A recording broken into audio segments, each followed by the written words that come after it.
الحمد لله رب العالمين والصلاة والسلام على رسوله النبي الكريم وعلى آله وأصحابه أجمعين أما بعد فأعوذ بالله من الشيطان الرجيم بسم الله الرحمن الرحيم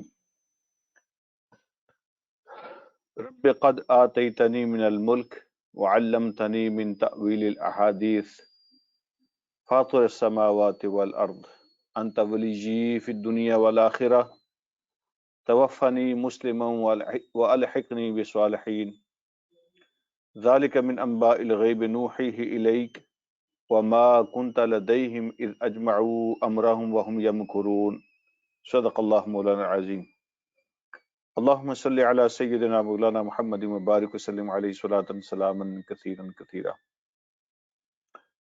قابل عزت قابل احترام میرے بھائیوں، قابل احترام اسلامی مائیں اور بہنیں، السلام علیکم ورحمۃ اللہ وبرکاتہ. الحمدللہ آج ہم اللہ کی توفیق سے، اس کی رحمت سے سورہ یوسف کو کمپلیٹ کریں گے.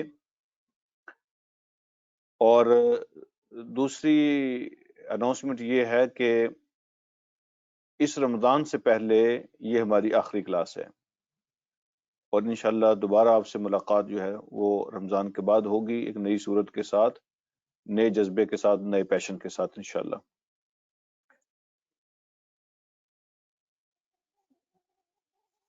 پچھلے درس میں اس پہ ہم نے بات کی تھی، جہاں اختتام ہوا تھا، اینڈ ہوا تھا، وہ یہ کہ یعقوب علیہ الصلوۃ والسلام اور پوری فیملی کے مصر آنے پر حضرت یوسف علیہ الصلوۃ والسلام نے اور اہل مصر نے باہر نکل کر ان کا استقبال کیا تھا. ہزاروں لوگ موجود تھے، ان کو ویلکم کیا گیا، ان کو ریسیپشن دی گئی، اور ایک وارم ویلکم ریسیپشن جو ہوتی ہے وہ ان کو دی گئی، اور ان کو لے کے آئے، ان کو تخت پہ بٹھایا اور ان کو عزت دی، احترام دیا.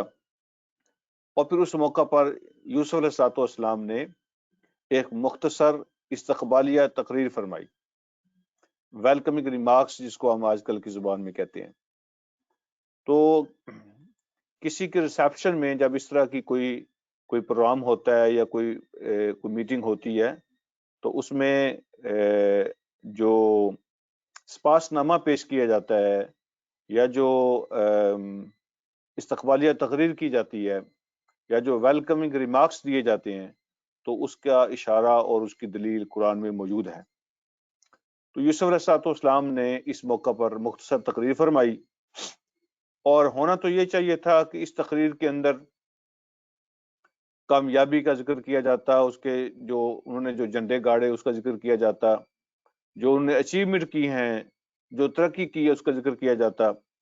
لیکن سارا کچھ ملنے کے بعد ایک بندہ مومن جو ہے اس میں وہ بیان کرتا ہے کہ اس میں میرا کوئی کمال نہیں ہے، یہ سب کچھ میری طرف سے نہیں ہے، بلکہ یہ میرے رب کی عطا ہے، یہ میرے رب کی نعمت ہے. اور کس طرح وہ اپنی ہمبلنس اور عاجزی کو شو کرتا ہے. تو آج کے سبق میں بھی کچھ سیکھنے کے لیے ہمارے لیے موجود ہے الحمدللہ. جیسے ہر رکوع کے اندر ہوتا ہے، آج کے رکوع میں بھی جو ہماری آج کی زندگی کے ساتھ جو میسج ریلیٹ کرنے والے ہیں، تو انشاءاللہ ہم چلتے چلتے ان پہ بھی بات کریں گے. سبق کا آغاز کرتے ہیں. یوسف علیہ الصلوۃ والسلام نے اپنی تقریر کو جاری رکھتے ہوئے ارشاد فرمایا، ربی قد آتیتنی من الملک، اے میرے رب آپ نے عطا کیا مجھے یہ حکومت، آپ نے یہ حکومت اور یہ حکمرانی یہ مجھے عطا فرمائی ہے. وعلمتنی من تأویل الاحادیث، اور آپ نے سکھائی مجھے باتوں کی تہ تک پہنچنا، اس کا علم، اور باتوں کی تہ تک پہنچنا اور ڈیپ نالج اور ڈیپ انڈرسٹینڈنگ یہ آپ نے مجھے سکھائی ہے. فاطر السماوات والارض، اے زمینوں اور آسمانوں کے پیدا کرنے والے، بغیر کسی نقشے کے، بغیر نقشے کے زمینوں آسمانوں کے پیدا کرنے والے. انت ولی فی دنیا والآخرہ، آپ ہی میرے رہنما ہیں، آپ ہی میرے سرپرست ہیں دنیا میں بھی اور آخرت میں بھی. توفنی مسلمن، مجھے موت دیں، مجھے واپس بلائیں اس حالت میں کہ میں تابع دار ہوں، اس حالت میں کہ میں اسلام پر ہوں، مسلمان ہوں. وَأَلْحِقْنِي بِالصَّالِحِينَ، اور مجھے ملا دیں، مجھے شامل کر دیں ان لوگوں کے ساتھ جو نیک اور صالح ہیں، نیک اور صالح بندوں میں مجھے شامل کر دیں، ان کے ساتھ مجھے ملا دیں۔ یہ آج کے سبق کی پہلی آیت ہے، اور یوسف علیہ السلام کی طرف سے ہمبلنس کا اس میں اظہار ہے، اللہ کی نعمتوں کا اقرار ہے۔ اب اس کو ذرا دیکھیے کہ دنیا میں کچھ بڑی ہستیاں ہوتی ہیں، ہم ان کے درجے کو نہیں پہنچ سکتے، ہم ان کے عمل کا مقابلہ نہیں کر سکتے، ہم ان کے مقام تک نہیں پہنچ سکتے، لیکن ہمیں ان سے سیکھنے کی کوشش کرنی چاہیے اور آئیڈیلائز کرنا چاہیے ایسی ہستیوں کو اپنا آئیڈیل بنانا چاہیے اور بنانے کی کوشش کرنی چاہیے۔ یوسف علیہ السلام ان آئیڈیل شخصیات میں سے ایک ہیں۔ آپ اندازہ کریں نا کہ ایسی ترقی اللہ کریم نے عطا فرمائی تھوڑے سے عرصے میں، اور ایسا احترام اور ایسی عزت کہ ہر کوئی چھوٹا ہو یا بڑا وہ یوسف کر رہا ہے مصر کے اندر۔ مرد ہو تو یوسف کی باتیں ہو رہی ہیں، عورتیں ہوں تو یوسف کی باتیں ہو رہی ہیں، نوجوانوں کو دیکھیں یوسف علیہ السلام کے تذکرے ہو رہے ہیں، فیملیز آپس میں بیٹھتی ہیں، یوسف علیہ السلام کی باتیں ہو رہی، چرچا ہو رہا ہے، ہر بندہ یہ کہہ رہا ہے بہت اعلیٰ یار، بہت اعلیٰ، ایکسیلنٹ، ہر بندہ یہی کہہ رہا ہے کہ بندہ ہو تو ایسا ہو، کردار ہو تو ایسا ہو۔ ہر طرف یوسف علیہ السلام کی باتیں ہو رہی ہیں، اور محل میں بھی یوسف علیہ السلام کے تذکرے ہو رہے ہیں، جھونپڑیوں میں بھی یوسف علیہ السلام کی باتیں ہو رہی ہیں۔ یعنی مصر کا کوئی پلیٹ فارم، کوئی جگہ ایسی نہیں ہے جہاں یوسف نہ ہو رہی ہو۔ اتنا احترام، اتنی عزت، اتنی شان و شوکت۔ ہمارے ہاں ہمیں تو فیس بک پہ اگر 2 کمنٹس مل جائیں نا کسی کی طرف سے تو ہمارے پاؤں زمین پر نہیں آتے۔ 2 آدمی کہہ دینا ماشاءاللہ جی، بہت اچھا جی، بہت اچھا جی، تو ہم تو جناب اپنے آپ کو 7ویں آسمان پہ سمجھتے ہیں۔ یہاں دیکھیں آپ، عزت کی بھی حد ہو گئی ہے، بلندی کی بھی حد ہو گئی ہے، لیکن اس اللہ کے بندے کی طرف سے عاجزی کی بھی حد ہو گئی ہے۔ ایسی شخصیات کو آئیڈیلائز کرنا چاہیے۔ تو اللہ نے یہ ہمیں جنرل نالج کے لیے یہ سٹوری نہیں سنائی ہے، یہ جنرل نالج نہیں ہے، ان سے سیکھنے کی کوشش کرنی چاہیے۔ تو وہ کون سا بندہ ہے مصر کے اندر جو یوسف علیہ السلام کی باتیں نہیں کر رہا؟ وہ کون سی جگہ ہے مصر کے اندر جو یوسف علیہ السلام کی باتیں نہیں کر رہا؟ ہر طرف آپ کا چرچا، ہر طرف آپ کی باتیں، ہر طرف آپ کی شہرت، لوگ جو ہے نا وہ سلوٹ پیش کر رہے ہیں اپنے گھروں میں بیٹھے ہوئے۔ ایسا کردار ہونا چاہیے، ایسا بندہ ہونا چاہیے، ایسا اخلاق ہونا چاہیے۔ یہ ہوتی ہے کامیابی، یہ ہوتی ہے۔ تو جواب میں جس کو عزت کی حد ہو جائے، احترام اور بلندی کی حد ہو جائے، تو جواب میں جو عاجزی کی بھی حد کر دے، ایسے ہی شخصیت کو ہمارا آئیڈیل ہونا چاہیے۔ تو اللہ رب العالمین سے جب مخاطب ہوتے ہیں تو کہتے ہیں ربی قد آتیتنی من الملک، اے اللہ یہ جو حکومت ہے اس میں میرا کچھ نہیں ہے، کوئی میرا کمال نہیں ہے، یہ میری سکلز کی وجہ سے نہیں مجھے ملے، یہ میرا اخلاق نہیں ہے، یہ میرا کردار نہیں ہے، یہ میرا کمال نہیں ہے، تو یہ تو آپ کی عطا ہے، یہ تو آپ کی مہربانی ہے، یہ تو کچھ بھی نہیں ہے۔ یعنی رب کی بادشاہی کا ایک معمولی سا حصہ ہے یہ جو حکومت ملی ہے، یہ تو کچھ بھی نہیں ہے۔ اللہ رب العالمین کی من الملک کہا نا، من الملک، ٹھیک ہے، من کا معنی سے ہوتا ہے نا، تو بادشاہی میں سے یہ پوری کائنات کا بادشاہ تو اللہ ہے نا۔ اللہ رب العالمین نے اپنی بادشاہی میں سے ایک ٹکڑا عطا کیا ہے، ایک چھوٹا سا حصہ مجھے عطا کیا ہے۔ یہ کیا چیز ہے؟ تو رب کی عطا ہے، میرا کوئی کمال نہیں ہے۔ تو یہ ہوتی ہے ہمبلنس، اس کو کہتے ہیں احسان مندی، اس کو کہتے ہیں عاجزی۔ اور پھر عرض کیا کہ اللہ صرف حکومت نہیں دی آپ نے، مجھے تو علمتنی من تأویل الاحادیث، آپ نے مجھے یہ بھی سکھایا ہے کہ بات کی تہ تک کیسے پہنچتے ہیں، ٹھیک ہے، ڈیپ انڈرسٹینڈنگ کیسے ہوتی ہے چیزوں کی، جس کو ہم عربی زبان میں سیاسہ کہتے ہیں۔ سیاسہ یعنی ہر چیز کی ڈیپ انڈرسٹینڈنگ، جس کو ہم سیاست کہتے ہیں نا۔ آج کل تو سیاست جو ہے نا وہ چکر بازیوں کا نام ہے، چلاکیوں کا نام ہے، لیکن اصل میں جو سیاست کا جو میننگ ہیں وہ ہے deep understanding of every thing, معاملات کی تہ تک پہنچنا، ان کو انڈرسٹینڈ کرنا، اس کو سیاست کہتے ہیں۔ تو اے اللہ آپ نے مجھے بات کی تہ تک پہنچنے کا علم دیا ہے۔ میں نے پہلے بھی عرض کیا تھا، کچھ لوگوں نے تعویل الاحادیث کا ترجمہ کیا ہے خوابوں کی تعبیر، ٹھیک ہے، جہاں یہ آپ کو بھی سامنے یہاں نظر آ رہا ہے ترجمہ جو اسکرین پہ آ رہا ہے، یہ بھی خوابوں کی تعبیر ہے۔ یعنی خوابوں کی تعبیر ایک نبی کے لیے تو جس پہ وہ اللہ رب العالمین کا اتنا شکریہ ادا کر رہا ہو، اس کو ایک بڑی نعمت کے طور پہ پیش کر رہا ہو۔ خوابوں کی تعبیر کیا چیز ہوتی ہے؟ خوابوں کی تعبیر تو کچھ بھی نہیں ہوتی۔ اصل میں تعویل الاحادیث کا معنی خوابوں کی تعبیر نہیں ہے، ٹھیک ہے، یہ کوئی ایسی چیز نہیں ہے کہ جو ہے نا اللہ کا نبی جو ہے نا وہ اللہ رب العالمین کا شکریہ ادا اتنی بڑی نعمت کے طور پہ اس کو پیش کر رہا ہو کہ حکومت کے ساتھ ساتھ اللہ آپ نے مجھے یہ بھی عطا فرمایا۔ تو تعویل الاحادیث کا معنی ہے چیزوں کی ڈیپ انڈرسٹینڈنگ، ہر چیز کو انڈرسٹینڈ کرنا، اس کا حل تلاش کرنا، اس کے کانسیکوینسز کو سمجھنا، اس کے پراز اینڈ کانس کو سمجھنا، اس کے نفع نقصان کو جاننا، لوگوں کی نفسیات کو جاننا، اس کے مطابق اس کو ڈیل کرنے کا علم حاصل ہو جانا، یہ ہے تعویل الاحادیث۔ لوگ کس طرح کس اینگل سے بات کر رہے ہیں، کون کیا کہنا چاہتا ہے، تو چیزوں کو سمجھنا، اس کی ڈیپ انڈرسٹینڈنگ کا نام تعویل الاحادیث ہے۔ اور اس کے ساتھ پھر فرمایا فاطر السماوات والارض، آپ تو آسمانوں کے پیدا کرنے والے ہیں بغیر نقشے کے، آپ تو زمینوں کے پیدا کرنے والے ہیں۔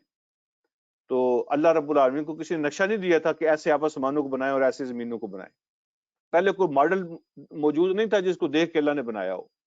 وہ آسمانوں اور زمینوں کو آپ بغیر ماڈل کے، بغیر کسی نقشے کے بنانے والا ہے۔ اور پھر فرمایا کہ انت ولی فی الدنیا والآخرہ، دنیا میں بھی میرا ہاتھ پکڑنے والے آپ ہیں، اور آخرت میں بھی مجھے اپنی رحمت عطا کرنے والے آپ ہی ہیں۔ تو آپ ہی ہیں جو دنیا میں اور آخرت میں میرے کارساز ہیں، میرے سرپرست ہیں۔ اور پھر عرض کرتے ہیں توفنی مسلمن، اے اللہ جب میں دنیا سے جاؤں نا، دنیا سے جاؤں تو میری موت ایسی حالت میں ہو کہ میں آپ کا تابع دار ہو کے جاؤں، یعنی اینڈ تک۔ اصل کامیابی وہ ہوتی ہے جو جس کا اینڈ اچھا ہوتا ہے، ٹھیک ہے۔ تو توفنی مسلمن، یہ دعا جو ہے نا ہمیں اپنی دعاؤں میں شامل کرنی چاہیے۔ انت ولینا فی الدنیا والآخرہ توفنا مسلمن والحقنا بالصالحین۔ آپ اس کو سب کے لیے بھی کہہ سکتے ہیں، اپنے لیے بھی کہہ سکتے ہیں، انت ولی فی الدنیا والآخرہ توفنی مسلمن والحقنی بالصالحین۔ اس دعا کو اپنی دعاؤں کا حصہ بنانا چاہیے۔ اے اللہ جب آپ مجھے موت دیں، مجھے واپس بلائیں، تو اس حال میں میری موت آئے کہ میں آپ کا تابع دار بندہ ہوں۔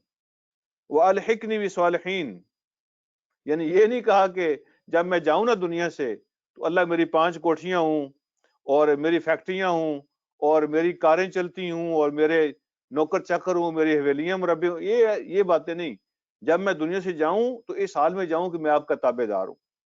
اور پھر فرمایا والحقنی بالصالحین، اور مجھے صالح لوگوں کے ساتھ شامل کر دینا، جن کو آپ نے یہ سرٹیفکیٹ دیا ہو کہ وہ میرے نیک بندے ہیں، مجھے ان کے ساتھ شامل کر دینا۔ یعنی آپ اندازہ فرمائیں کہ صالحین کا سردار یہ کہہ رہا ہے، صالحین کا سردار یہ کہہ رہا ہے، نیک لوگوں کا خود جو لیڈر ہے وہ یہ کہہ رہا ہے الحقنی بالصالحین، اللہ مجھے نیک لوگوں کے ساتھ شامل کر دینا۔ وہ خود وہ نیکوں کا سردار ہے۔ اس کو کہتے ہیں ہمبلنس، اس کو کہتے ہیں عاجزی۔ ایسی شخصیات کو آئیڈیلائز کرنا چاہیے۔ تو پھر اللہ رب العالمین فرماتے ہیں ذالک من انباء الغیب، یہ ساری باتیں، یہ ساری سٹوری، یہ غیب کی خبروں میں سے ہے، یہ غیب کی خبریں ہیں جن کو آپ جانتے نہیں تھے۔ نوحیہ الیک، اے نبی، اب نبی علیہ الصلوۃ والسلام سے اللہ خطاب کر رہے ہیں، اے نبی یہ غیب کی خبریں ہیں، یہ جو سٹوری ہم نے یوسف علیہ السلام کی آپ کو سنائی ہے، نوحیہ الیک، ہم نے وحی کی ہے یہ آپ کی طرف، وحی کے ذریعے سے ہم نے آپ کو بھیجا ہے، یہ خبر، یہ سٹوری آپ کو بتائی ہے۔ وَمَا كُنْتَ لَدَيْهِمْ إِذْ أَجْمَعُوا أَمْرَهُمْ وَهُمْ يَمْكُرُونَ، وَمَا كُنْتَ لَدَيْهِمْ، آپ وہاں ان کے پاس موجود نہیں تھے، اے نبی صلی اللہ علیہ وسلم آپ وہاں موجود نہیں تھے۔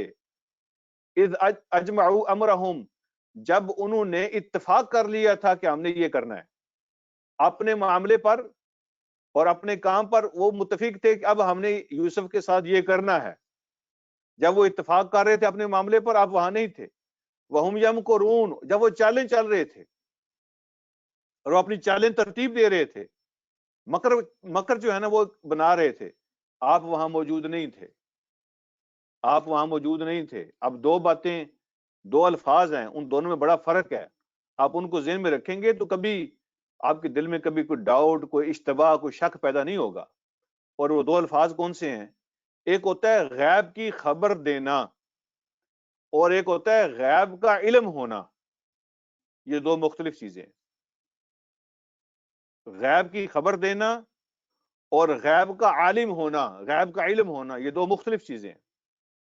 جو نبی ہوتے ہیں، نبی کا معنی ہی، یہ لفظ نبی جو ہے نا یہ انباء سے نکلا ہے. یہاں جو لفظ ہے نا ذالک من انباء الغیب، انباء نبا ان کی جمع ہے، اور نبا کا معنی ہوتا ہے خبر، انباء کا معنی ہوتا ہے خبریں. ذالک من انباء الغیب، یہ غیب کی خبروں میں سے ایک خبر ہے جو ہم نے آپ کو وحی کے ذریعے سے بتائی ہے. تو نبی اسی سے بنا ہے، اور نبی کا معنی ہی غیب کی خبر دینے والا ہوتا ہے. غیب کی خبر دینا، تو خبر دینا اور ہوتا ہے اور غیب کا علم ہونا اور ہوتا ہے. اس میں فرق ہے. غیب کا عالم تو صرف اللہ کی ذات ہے، اور نبی تو غیب کی خبر دینے والے ہوتے ہیں، خبر بنانے والے نہیں ہوتے.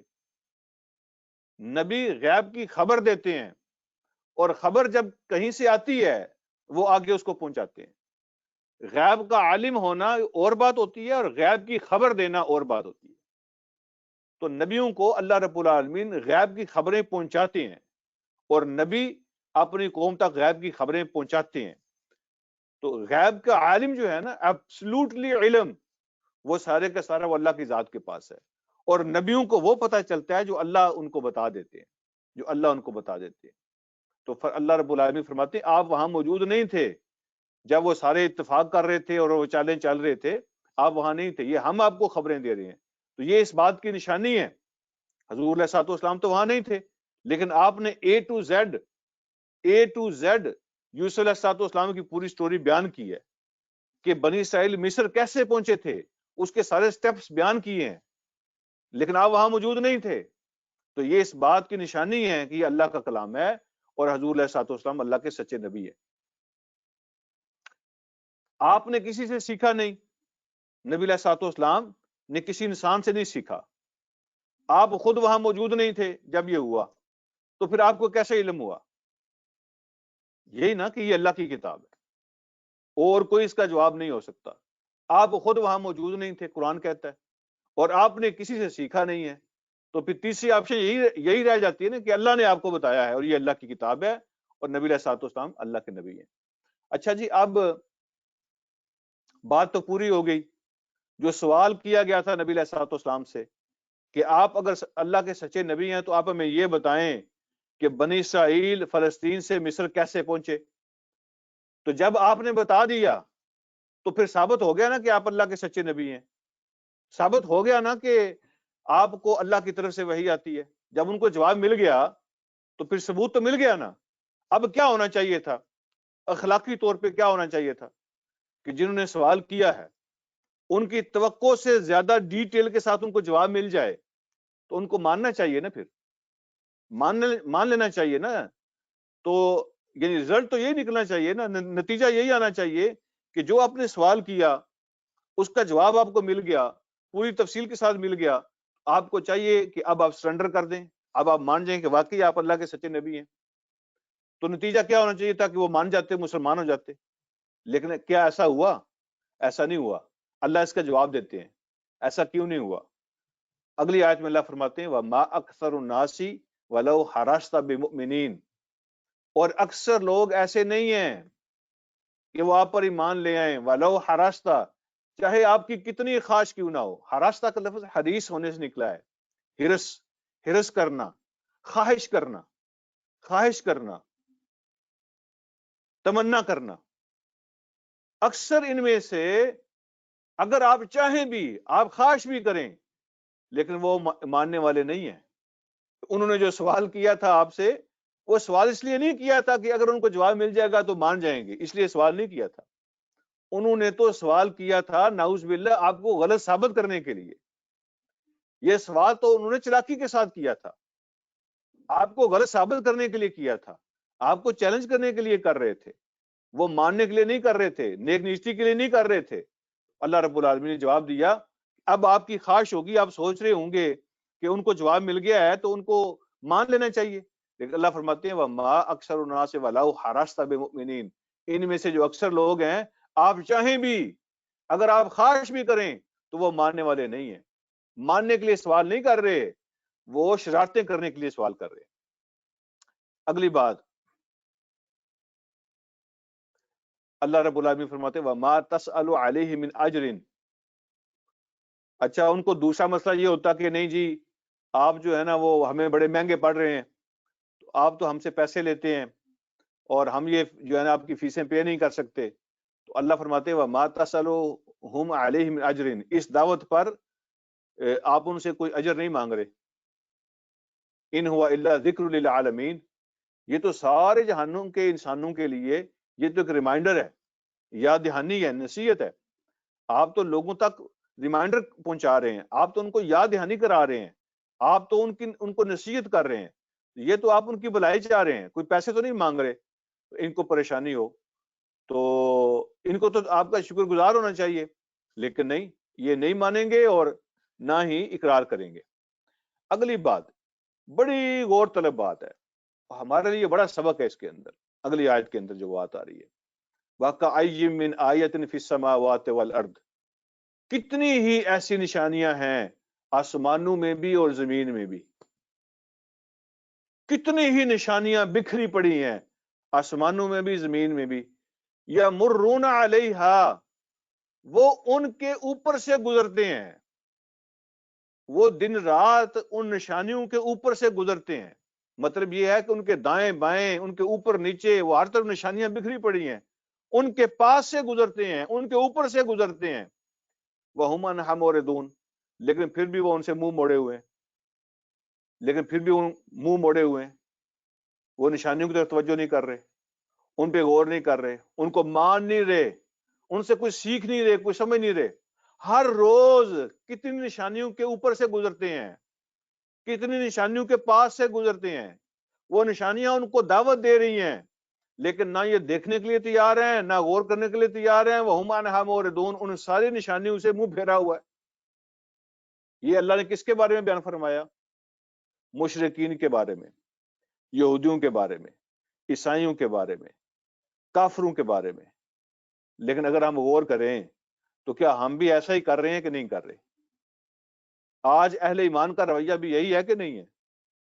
دن رات کتنی نشانیوں کے ہم پاس سے گزرتے ہیں، کتنی نشانیوں کو بھگتاتے ہیں دن رات. ہم خود اس ایکسپیرینس سے گزرتے ہیں اور ہم ان نشانیوں کو دیکھتے ہیں، فیس کرتے ہیں، لیکن پھر بھی ہم نے منہ موڑا ہوا ہے. اس سے سبق لینے کی کوشش کوئی نہیں کرتا. مثال کے طور پہ میں چاند ایک نشانی آپ سے عرض کرتا ہوں. یہ روزانہ ہم دیکھتے ہیں، ہم کتنی نشانیوں کے پاس سے گزرتے ہیں. مثلا آپ نے دیکھا ہوگا کہ کوئی آدمی، اس کی صحت زبردست ہے، اس کے مسل زبردست ہیں، وہ بڑے قد کاٹ کا آدمی ہے، لیکن کچھ ہی مہینوں، کچھ ہی سالوں، کچھ ہی عرصے کے بعد آپ اسی شخص کو دیکھتے ہیں کہ وہ بالکل بیماری نے اس کو کھا دیا ہے، بالکل وہ کمزور ہو گیا ہے، ماکڑو سکا سا ہو گیا ہے. بس آپ حیران ہوتے ہیں کہ یہ وہی ہے؟ کیا یہ نشانی نہیں ہے؟ کیا ہم ایسی نشانیوں کو نہیں دیکھ رہے؟ یہ روزانہ نہیں ہمارے دائیں بائیں ہو رہا؟ اچھا کتنے لوگ ہیں جن کو ہم جانتے ہیں، جن کی فیکٹریاں چلتی ہیں، جن کے بزنس ہیں، جن کے بینک بیلنسز ہیں، لیکن وہ ختم ہو گئی سارا کچھ.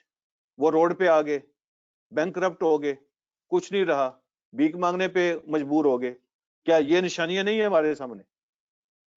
اللہ رب العالمین لوگوں کو آسمانوں سے زمین پہ پٹخ دیتے ہیں. یہ ہمارے سامنے نہیں ہے نشانیاں؟ کتنے ایسے ہم نے دیکھے جو ٹکڑے کھانے والے ہیں، لیکن اللہ رب العالمین نے ان کو بلندیوں کے آسمانوں تک پہنچا دیا. انہوں نے ڈگریاں کی، انہوں نے ترقی کی اور معلوم میں پہنچ گئے. کتنی مثالیں ایسی ہیں؟ یہ نشانیاں نہیں ہیں؟ اور کتنے ایسے ہیں جو محلوں سے نکلے ہیں، ٹکڑے کھانے پہ مجبور ہو گئے ہیں. یہ دونوں قسم کی نشانیاں ہمارے سامنے موجود ہیں. کتنے ایسے ہیں جو جولیاں اٹھا اٹھا کے اولاد کے لیے دعائیں مانگتے ہیں، ہم نے ان کو دیکھا ہے، اولاد کے لیے روتے دیکھا ہے، دعائیں مانگتے دیکھا ہے، جولیاں اٹھا اٹھا کے کعبہ جا کے اللہ سے مانگتے دیکھا ہے، لوگوں سے دعائیں کرواتے دیکھا ہے، روتے دیکھا ہے اولاد کے لیے. لیکن جب ان کو اولاد مل جاتی ہے، وہی اولاد جب مل جاتی ہے، تو پھر ہم نے دیکھا ہے کہ وہ جولیاں اٹھا اٹھا کے دعا کرتے ہیں کہ اگر ایسی نہ ملتی تو پھر اچھا ہوتا.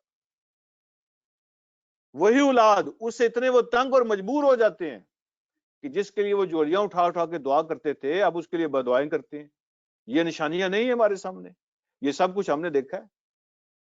یہ جو ہیملی باڈیز ہیں ہمارے سامنے، جس کو ہم اجرام فلکی کہتے ہیں، یہ سورج ہے، یہ ستارے ہیں، یہ چاند ہے، یہ دن ہے، یہ رات ہے، یہ موسم ہے، یہ گرمی ہے، یہ سردی ہے، یہ نشانیاں نہیں ہیں ہمارے سامنے. نہ کوئی ان کو گریس دیتا ہے، نہ ان کی ایم او ٹی ہوتی ہے، نہ کبھی دیر ہوئی ان کو، نہ کبھی سویر ہوئی ان کو، نہ اپنے ٹائمنگ سے کبھی ادھر ہوتے ہیں نہ ادھر ہوتے ہیں، ایک ذرہ برابر بھی کبھی فرق نہیں آیا. تو یہ نشانیاں نہیں ہے کہ ان کو کوئی چلانے والا ہے، ان کا کوئی نظام بنانے والا ہے، ان کو کوئی شیڈول دینے والا ہے، ان کی کوئی نگرانی کرنے والا ہے. یہ نشانیاں نہیں ہیں ہمارے سامنے. کتنے اربوں خربوں سالوں سے یہ سسٹم چل رہا ہے، تو یہ سارا آٹومیٹک ہی چل رہا ہے. تو یہ ساری نشانیاں ہمارے سامنے ہیں. لیکن اللہ فرماتے ہیں وَمَا يُؤْمِنُ أَكْثَرُهُمْ بِاللَّهِ إِلَّا وَهُمْ مُشْرِكُونَ. ان میں سے اکثر اللہ کو نہیں مانتے، ہاں شرک کیے جا رہے ہیں، شرک کر رہے ہیں. اللہ کی نشانیاں دن رات دیکھتے ہیں، منہ پھیرے ہوئے ہیں، تو نشانیاں دیکھ کر ماننے کے بجائے شرک کرتے جا رہے ہیں.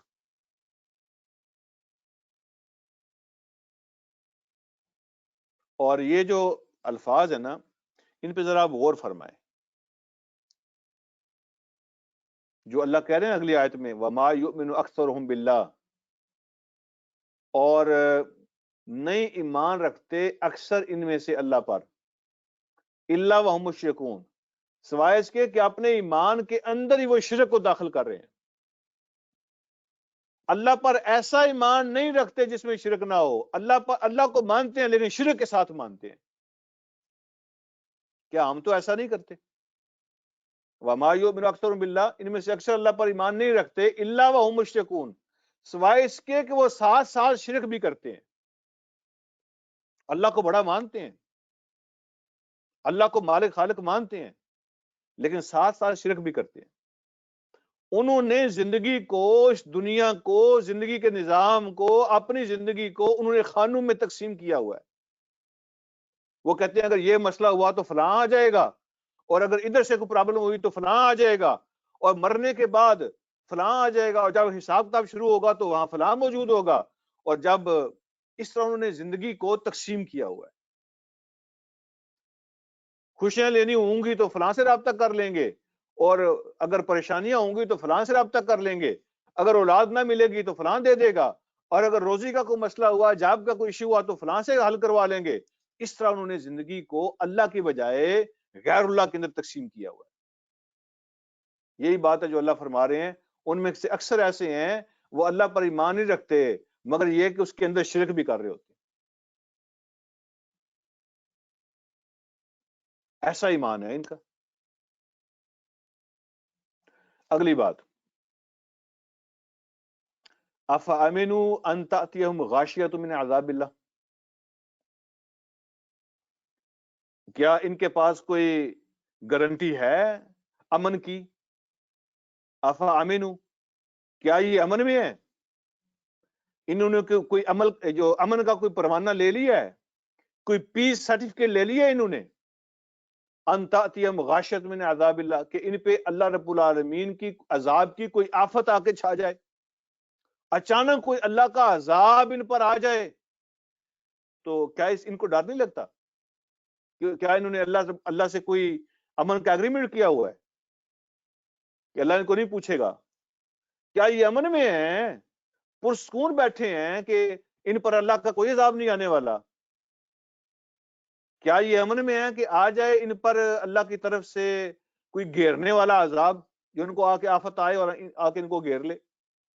او تاتیہم الساعۃ بغتۃ، یا اچانک قیامت ان کے اوپر آدم کے، اچانک قیامت ان کو آگے پکڑ لے، وہم لا یشعرون، ان کو خبر ہی نہ ہو، ان کو پتہ ہی نہ چلے، احساس ہی نہ ہو، اچانک قیامت آ جائے اور آ کے پکڑ لے. کیا یہ اس بات سے امن میں ہے؟ کیا ان کو ڈر نہیں لگتا؟ کیا اچانک قیامت سے آ جانے سے بچنے کا سرٹیفکیٹ لیا ہوا ہے انہوں نے؟ پھر اللہ فرماتے ہیں قل ھذہ سبیلی ادعو الی اللہ، اے نبی صلی اللہ علیہ وسلم اعلان فرما دیں یہ ہے میرا راستہ، ادعو الی اللہ، میں اس کی طرف میں اللہ کی طرف دعوت دیتا ہوں، یہ میرا راستہ ہے اور میں اللہ کی طرف بلاتا ہوں. علی بصیرۃ، پوری بصیرت کے ساتھ، یعنی پوری انڈرسٹینڈنگ، میں کوئی جذباتی فیصلے نہیں کر رہا ہوں، یہ کوئی دیوانگی نہیں ہے جو میں کر رہا ہوں. علی بصیرۃ، پوری طرح سوچ سمجھ کر ہوش و حواس کے ساتھ میں نے یہ راستہ اختیار کیا ہے، یہ ہے میرا راستہ، میں اللہ کی طرف دعوت دیتا ہوں پورے ہوش و حواس کے ساتھ. اور پھر ساتھ فرمایا آنا، میں بھی، ومن اتبعنی، اور ہر وہ بندہ جس نے میری پیروی کی، یہ اس کا کام ہے. میرا بھی یہ کام ہے اور ہر وہ بندہ جس نے میری پیروی کی اس کا بھی یہی کام ہے. اب آپ اس پہ غور کر لیں. نبی علیہ الصلوۃ والسلام تو یہ کہہ رہے ہیں کہ یہ میرا راستہ ہے اور میں اللہ کی طرف دعوت دیتا ہوں اور پورے ہوش و حواس کے ساتھ میں نے اس راستے کا انتخاب کیا ہے، میں بھی یہی کام کروں گا اور ہر وہ بندہ جس نے میری پیروی کی اس کا بھی یہی کام ہے، اس کی بھی یہی ڈیوٹی ہے. یہ تو نبی علیہ الصلوۃ والسلام فرما رہے ہیں کہ ہر وہ بندہ جس نے میری پیروی کی اس کی ڈیوٹی یہ ہے کہ پورے ہوش و حواس کے ساتھ اس راستے کو قبول کرے اور اس کو آگے بڑھائے. لیکن آج کل پیروی کرنے والے کیا کر رہے ہیں؟ جو پیروی کا دعویٰ کرتے ہیں آج کل گونگے بنے بیٹھے ہیں، ان کے منہ میں زبان ہی کوئی نہیں ہے، ان کو پتہ ہی نہیں ہے کہ یہ بھی ہم نے کام کرنا ہے.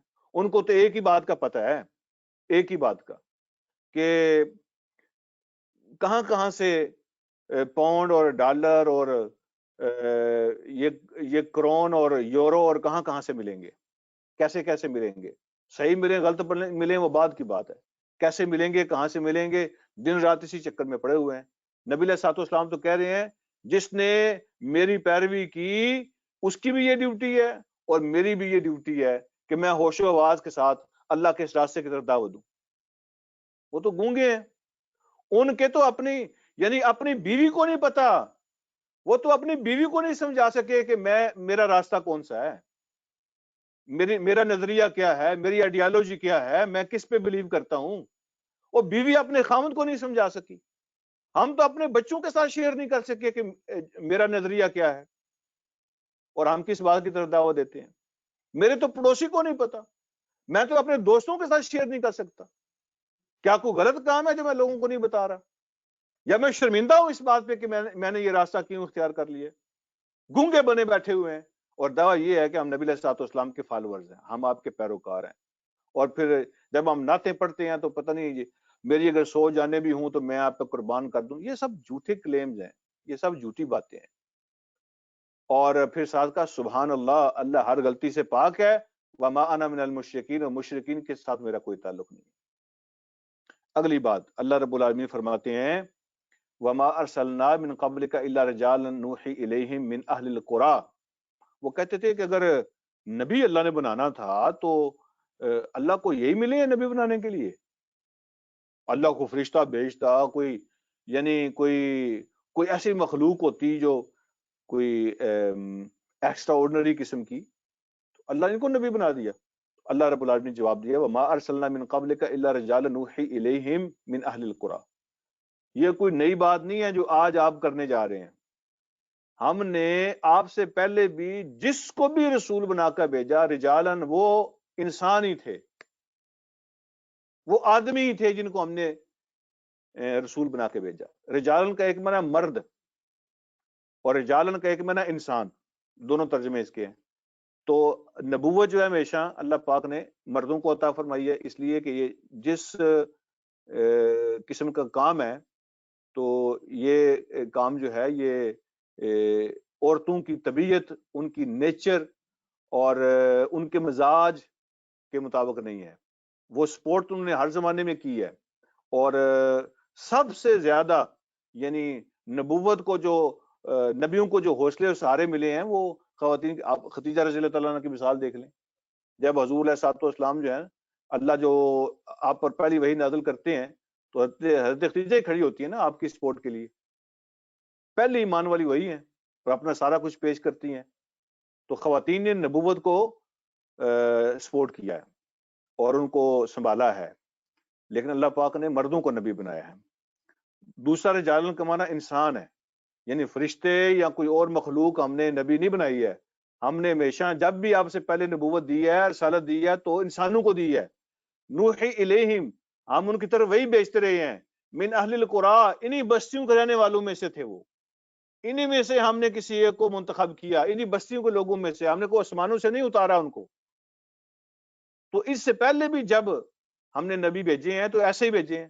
تو آج یہ کیوں یہ کہہ رہے ہیں کہ اگر نبی ہوتا تو کوئی فرشتہ ہوتا، کوئی یہ ہوتا، کوئی وہ ہوتا. اس کے بعد اللہ فرماتے ہیں افلم یسیروا فی الارض، کیا یہ زمین میں چلے پھرے نہیں ہیں؟ یسیرو کا لفظ سیر سے نکلا ہے، سیر کا معنی چلنا پھرنا. کیا یہ زمین میں گھومے نہیں ہیں، چلے پھرے نہیں ہیں؟ فینظروا، کہ وہ دیکھ سکتے کیف کان عاقبۃ الذین من قبلہم، کیا انجام ہوا تھا ان لوگوں کا جو ان سے پہلے گزرے ہیں، جنہوں نے انکار کیے، نبیوں کے ساتھ ٹکر لی، دشمنی کی، ان کا کیا انجام ہوا. یہ گھومے پھرے نہیں ہیں، انہوں نے دیکھا نہیں ہے ان کی تباہ شدہ بستیوں کے آثار، انہوں نے پڑھی نہیں ہے ان کی کہانیاں کیا ہوتا ان کے ساتھ، ان کا انجام کیسا ہوا.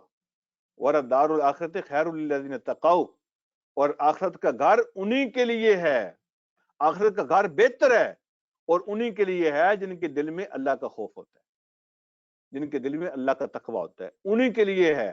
آخرت کا گھر سب سے بہترین ہے اور ملے گا ان کو جن کے دل میں اللہ کا خوف ہوگا. افلا تعقلون، کیا تم اتنی بات بھی نہیں سمجھتے ہو، عقل سے کام نہیں لیتے ہو، تمہیں سمجھ نہیں آتی ہے. اس کے بعد اللہ فرماتے ہیں حتی اذا استیأس الرسل، پہلے بھی ایسا ہی ہوتا رہا ہے کہ جب رسول جو ہے نا وہ مایوس ہو گئے، استیأس کا لفظ مایوس ہونے سے نکلا ہے. جب رسول جو ہیں وہ مایوس ہو گئے اپنے لوگوں سے، یعنی انہوں نے جب محسوس کیا کہ اب ان کے اندر کوئی خیر باقی نہیں رہی، جب وہ اپنی قوم کے رویوں سے مایوس ہوئے، وَظَنُّوا، اور ان کو یقین ہو گیا، انہم قد کذبوا، کہ ان کو جٹلا دیا گیا ہے، کہ رسولوں کو جٹلا دیا گیا ہے، اب کوئی ماننے کا چانس انہوں نے باقی نہیں چھوڑا ہے. تو پھر کیا ہوا؟ جاءہم نصرنا، آئی ان کے پاس ہماری مدد. پھر ہم نے اپنی مدد اپنے رسولوں کو بھیجی تو پھر آ گئی ان کے پاس ہماری مدد.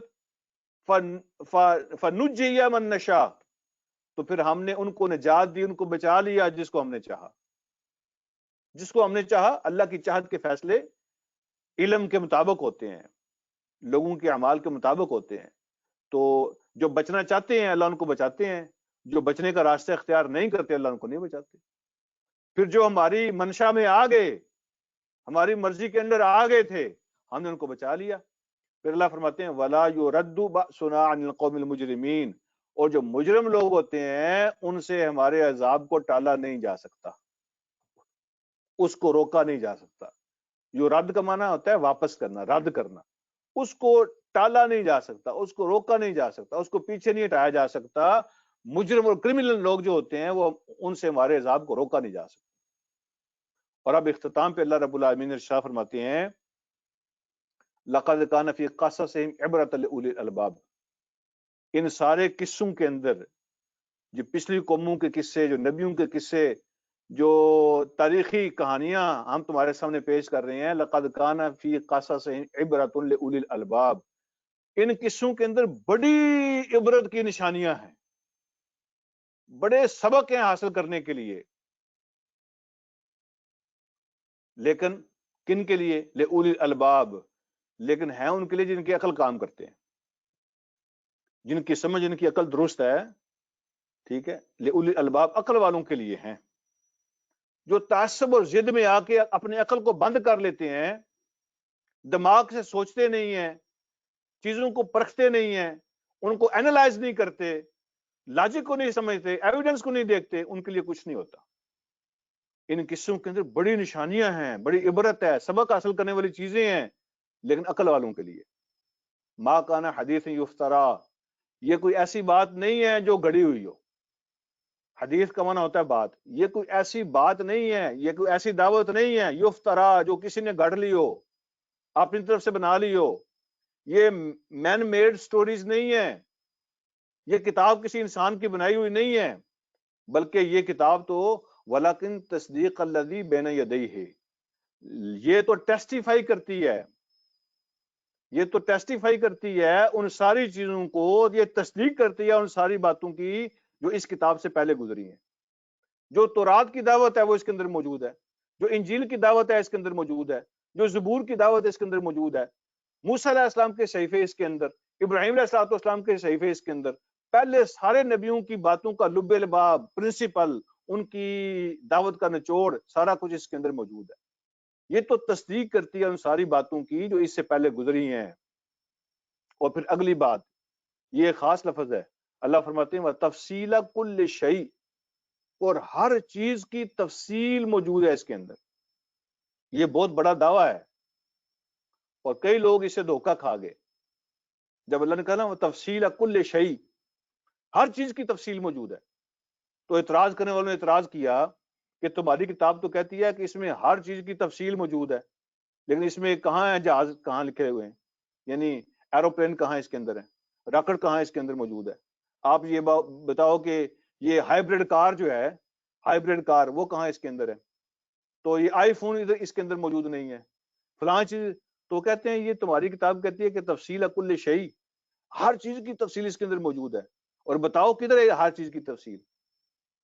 اصل میں انہوں نے مس انڈرسٹینڈ کیا پوائنٹ. جب قرآن کہتا ہے تفصیل کل شیء، تو قرآن نے یہ جو انسان چیزیں بناتے ہیں ان کی بات نہیں کی ہے، بلکہ قرآن نے یہ کہا ہے کہ ہدایت کے لیے، انسان کے سمجھنے کے لیے، اس کی فلاح کے لیے، دنیا اور آخرت کی کامیابی کے لیے جو چیزیں چاہیے ان سب کی تفصیل اس کے اندر موجود ہے.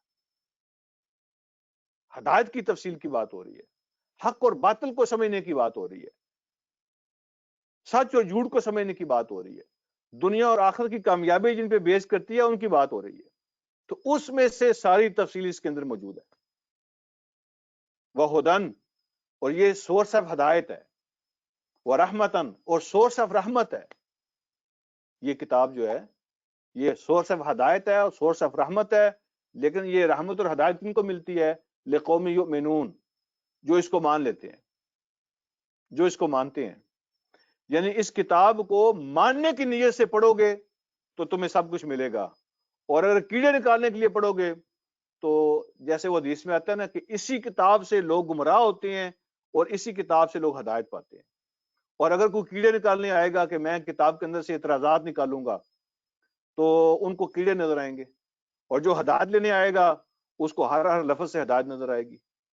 تو اللہ فرماتے ہیں یہ ہدایت ہے اور یہ رحمت ہے، لیکن ہے ان لوگوں کے لیے جو مان لیتے ہیں، جو ماننے کی نیت سے اور ماننے کے ذہن سے اس کو کھولتا ہے اور پڑھتا ہے، یہ اس کو سمجھاتی چلی جاتی ہے. اور جو نہ ماننے کے لیے کھولتا ہے اس کے لیے اس کے پاس کچھ نہیں ہے. تو الحمدللہ آج ہم نے سورہ یوسف کو کمپلیٹ کیا ہے. اللہ مجھے اور آپ کو سمجھنے کے عمل کی توفیق عطا فرمائے. وآخر دعوانا الحمدللہ رب العالمین. جزاکم اللہ خیر.